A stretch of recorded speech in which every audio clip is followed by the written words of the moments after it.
ESD बद्दल basic idea होती, असं ऍडव्हान्स मध्ये काही नव्हती आयडिया जेवढी तुम्ही दिली आम्हाला.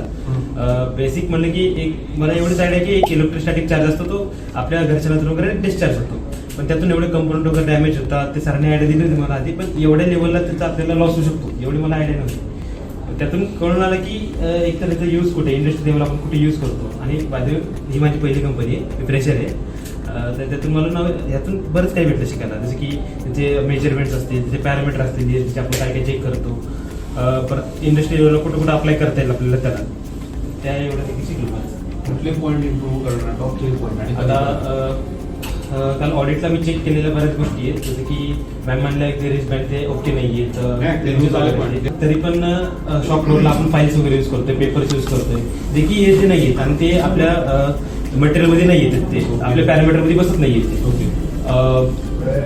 तसंच की ते सॉफ्टवेअरला ट्रेनर किंवा ऑपरेटर सगळे त्यांना प्रॉपर ट्रेनिंग नाही आहे. थोडक्यात ESD बद्दल त्यांना अवेअरनेस नाही आहे तेवढी.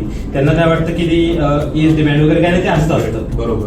त्यांना त्याची अवेअरनेस तेवढी ट्रेनिंग देणार आहे, यावर त्यांना ट्रेनिंग द्यायची गरज आहे. तुम्ही देणार आहे का? हो, देईल. ग्रेट. कसं देणार आहे? आपण काय ठरलं होतं आपलं? आता मेंटर ठरणार होते आपले तसे. नाही, कोण सांगू शकेल? हां, ठीक आहे. If you enjoyed this, like, share, and hit the subscribe button.